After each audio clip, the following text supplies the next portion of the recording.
The snow falls in silence. No birds, no wind. Just the crunch of frozen boots on frozen earth. German soldiers huddle around fires that barely push back the cold. Their breath hangs in the air like ghosts. 19 miles ahead, the spires of a city. Some men can see them with binoculars. They've been this close for weeks. But close isn't inside, and inside is all that matters. The engines won't start, the guns won't fire, and now, movement. Soviet scouts report it first, then forward units, then entire divisions. The Red Army isn't retreating, they're forming up. Columns, armor, artillery dragged through snowdrifts by soldiers who haven't eaten in days. The spires ahead, Moscow. When your enemy stands 19 miles from your capital and winter is your only ally, do you retreat and survive, or attack and risk everything? This is the story of the moment the Eastern Front changed forever. Not because of a genius strategy, not because of a secret weapon, but because one side refused to accept what every military textbook said was inevitable. In December 1941, the Soviet Union was supposed to fall. Moscow was supposed to burn.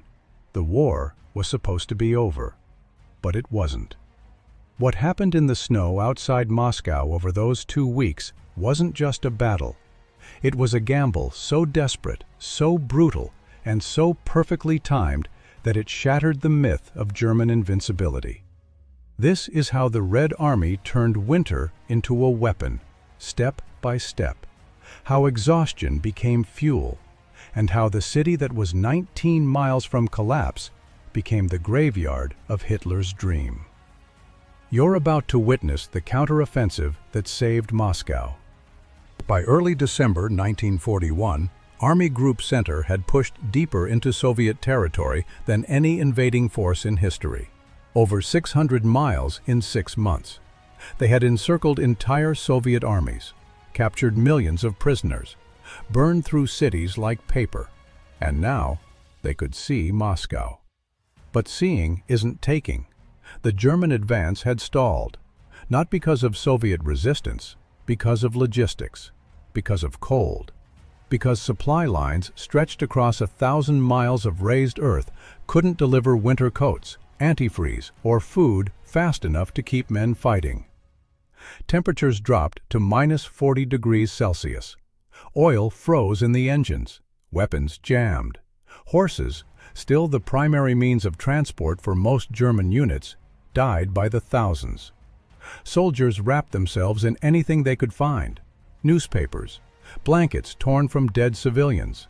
Some wore Soviet uniforms over their own just to survive the night. The Soviets were dying too, but they were dying at home. Soviet intelligence had confirmed something critical. Japan would not attack from the east. That changed the strategic picture. Stalin began moving forces westward, fresh divisions, troops who knew cold. But how many, and how quickly? The German commanders didn't know. What they did know was that the Red Army had been broken, disorganized, decapitated by years of internal fear. Any counterattack would be desperation, a final spasm before collapse. Field Marshal Fedor von Bock, commander of Army Group Center, believed Moscow would fall by Christmas. His officers believed it. His soldiers believed it. They were exhausted, frozen, and bleeding, but they believed. The city was right there, 19 miles, one more push, one more week of fighting, then rest, then victory, then home. The German units dug in and waited for orders to resume the attack. They expected resistance. They expected casualties. What they didn't expect was what came next. If this moment already feels inevitable, pause here and register that feeling. It's exactly what the German command believed too. On December 5th, Soviet reconnaissance reported German positions were thinly held, overstretched, vulnerable. Entire sectors defended by understrength battalions with no reserves behind them. And that's when Marshal Georgy Zhukov made the call. Not to defend, to attack. December 5th, 1941, 3 a.m. The temperature sits at minus 35 degrees Celsius. Along a 500-mile front stretching north and south of Moscow, Soviet artillery opens fire. Not a probe, not a skirmish, a full coordinated barrage. Thousands of guns. The frozen ground erupts. German forward positions, already undermanned, already freezing, take direct hits. Soldiers scramble from dugouts into the snow. Some don't make it. The shelling lasts 30 minutes. Then it stops. And in the silence that follows, the Germans hear something worse than explosions. Engines. The Red Army is moving. No one knew how deep it went. Soviet infantry advances in waves. Not the disorganized mobs the Germans had been slaughtering for months. These are disciplined, fresh. They move through snow like it's nothing. Behind them, T-34 tanks, their wide tracks designed for exactly this terrain.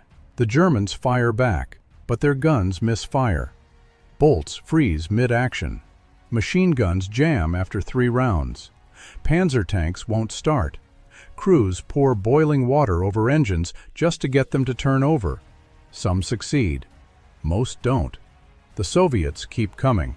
By mid-morning, German positions north of Moscow begin to collapse. Not retreat, collapse. Entire companies are encircled, cut off. Radio contact goes dead. Officers send runners through the snow. Half of them never return. The ones who do bring the same report. The Soviets are everywhere. December 6th, the counteroffensive expands. Zhukov commits 3 full fronts. The Western Front under his direct command, the Kalinin Front to the north, and the Southwestern Front to the south. Over 1 million men. This wasn't chaos, it was methodical. The goal isn't to push the Germans back a few miles. It's to destroy Army Group Center entirely.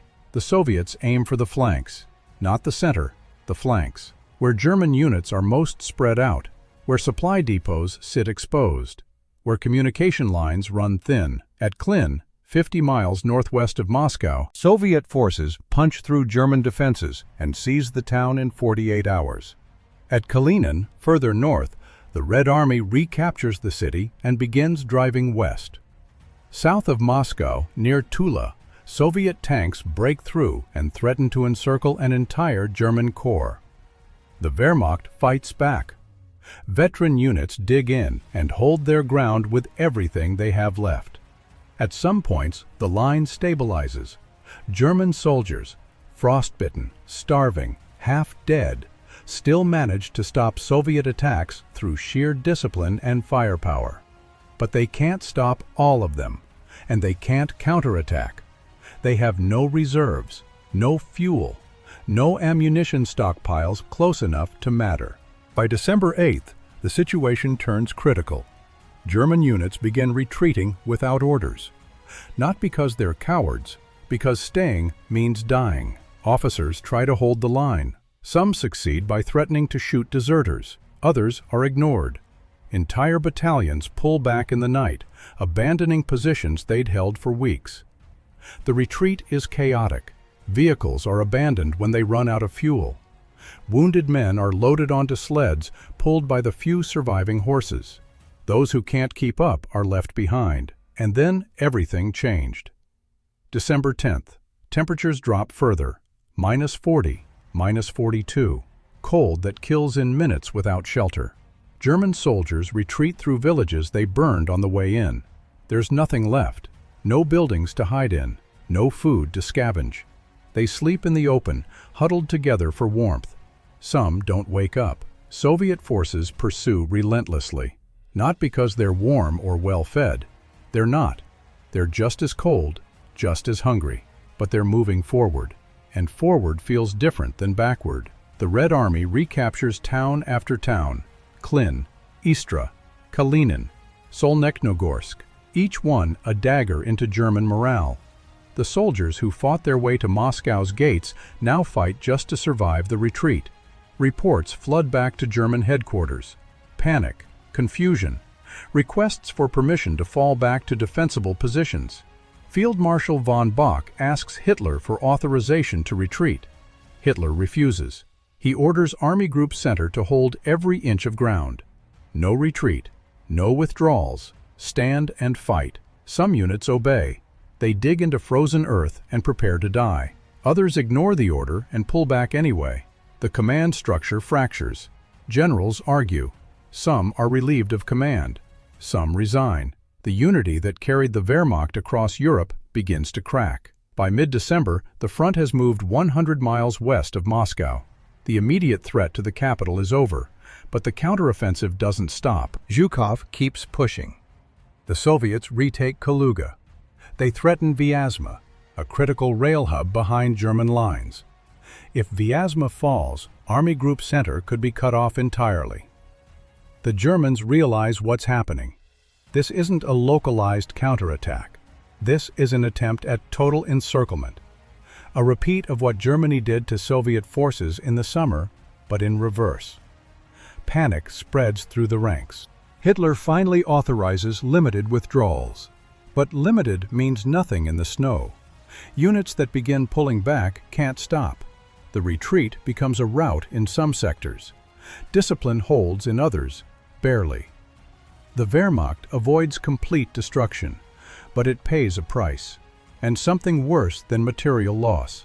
The myth of invincibility dies in the snow outside Moscow. German soldiers had believed they were unstoppable, that the Red Army was broken, that victory was inevitable. Now they know the truth. The Soviets can fight, and winter is on their side.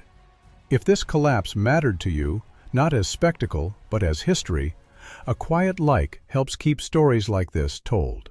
The counteroffensive continued into January 1942.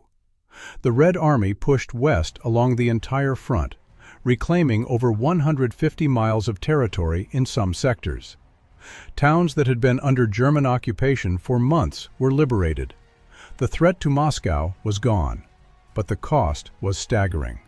Soviet casualties exceeded 300,000. Entire divisions were ground down to nothing. The Germans lost nearly as many. Frostbite alone claimed tens of thousands on both sides. Men lost fingers, toes, limbs to the cold. Entire hospitals filled with soldiers who never saw combat, just winter. But the story almost ended very differently. Strategically, the counteroffensive achieved something far more important than reclaiming territory. It shattered German momentum. For 6 months, the Wehrmacht had operated on a simple assumption. The Soviet Union would collapse before winter. That one more push would finish it. Moscow proved them wrong. The Red Army could absorb catastrophic losses and still fight back. It could organize. It could coordinate multi-front operations. And it could do all of this in conditions that crippled the most advanced military machine in the world. Hitler's reaction was fury. He fired dozens of senior officers. Field Marshal von Bock was relieved of command. General Heinz Guderian, architect of Blitzkrieg, was dismissed. Commander-in-Chief of the army, Walter von Brauchitsch, was replaced. Hitler took personal control of military operations. From this point forward, every major decision on the Eastern Front would flow through him. No retreats without his approval. No withdrawals without his order. This centralization of command would haunt Germany for the rest of the war. The Germans also learned the wrong lesson. They blamed the cold. They blamed logistics. They blamed the unexpected strength of Soviet reserves. But they didn't question the fundamental strategy. They still believed the Soviet Union could be defeated, that Moscow could still fall, that 1942 would succeed where 1941 failed. This miscalculation would cost them another 1 million men over the next year. For the Soviets, the victory was Pyrrhic but essential. Moscow survived. The government stayed in place. Stalin remained in the Kremlin. Soviet factories kept producing tanks, guns, and ammunition. The evacuation of industry eastward, begun in the summer, had worked. Soviet war production would soon outpace Germany's. But more than that, the Red Army gained something intangible: belief. They had stopped the Wehrmacht. They had pushed it back. If they could survive the first 6 months, they could survive the next 6, and the 6 after that. The winter counteroffensive also forced a global recalculation. Britain, fighting alone in the West, now had proof the Soviet Union wouldn't collapse. The United States, just days into the war after Pearl Harbor, saw that Germany could be beaten. The alliance that would eventually crush the Third Reich began to solidify not in conference rooms, but in the snow outside Moscow. But there was something else. Something the generals didn't talk about in their reports. Something the historians would only piece together later. The Germans never understood what really saved Moscow. They blamed the cold, the logistics, the unexpected Soviet reserves. All of those mattered, but they weren't the reason. The reason was simpler and darker. Stalin had known since October that Japan would not attack the Soviet Union from the east. Soviet intelligence, specifically spy Richard Sorge in Tokyo, confirmed it. Japan was going south, toward the Pacific, toward America. That single piece of information changed everything. It meant Stalin could strip the Far Eastern Front without risk, pull entire divisions westward, over 100,000 troops who knew cold, who had trained for exactly this kind of war. But here's what the Germans missed. Those Siberian divisions weren't better soldiers. They weren't elite units. They were just there, warm bodies with rifles. What mattered wasn't their skill, it was their timing. The Wehrmacht had spent everything reaching Moscow, every reserve, every gallon of fuel, every ounce of strength. They had no depth left. The Soviets did. Not because they were stronger, because they had space, distance, the ability to trade land for time, and then, when the moment came, throw men forward faster than the enemy could respond. The irony is brutal. Germany invaded to destroy the Soviet Union before it could fully mobilize, before its industrial capacity could be brought to bear, before the vast population could be turned into an army. But by reaching Moscow, by pushing so far, so fast, the Wehrmacht exhausted itself at the exact moment the Soviets were ready to hit back. The counteroffensive didn't succeed because of brilliant tactics. It succeeded because the Germans had nothing left to stop it with. And there's one more thing. Historians still argue about this, but Hitler's no retreat order, the one that seemed insane, that cost so many lives, may have actually saved Army Group Center from total annihilation. If German units had been allowed to retreat freely in those first days, the withdrawal could have turned into a rout, a disintegration. By forcing units to hold, even at terrible cost, Hitler inadvertently prevented the kind of collapse that would have ended the war in 1941. The Soviets came close, but they didn't encircle Army Group Center, and that meant Germany survived to fight another year. If this kind of analysis matters to you, quiet, source-driven, and grounded in consequence, subscribe to preserve real history, not slogans. Moscow was saved by intelligence, timing, and the cruel mathematics of attrition. Not heroism, not strategy. Just the cold logic of who had more men left to throw into the snow. If you want to understand how desperation can turn the tide of an entire war, watch our breakdown of Operation Downfall, the invasion of Japan that would have killed millions. The snow kept falling long after the guns went quiet. German soldiers dug into frozen positions and waited for spring. Soviet soldiers did the same. Both sides had lost more men in 2 weeks than most nations fielded in their entire armies. The front stabilized. The war continued. But something fundamental had shifted. The Wehrmacht was no longer advancing, and the Red Army was no longer retreating. Moscow survived. The factories kept running. The government stayed in power, and Stalin, watching from the Kremlin, began planning the next move. He had stopped Hitler at the gates. Now he wanted more. He wanted Berlin. But the counteroffensive had revealed something neither side could ignore. This war wouldn't be won in months. It would be won in years, through snow and mud and blood. And the side that could endure the longest would be the side left standing. Many people watching this lived closer to this war than they realize. Moscow survived, but the Wehrmacht would be back, and next time they'd bring something far worse than cold: Germany's final gamble in the East.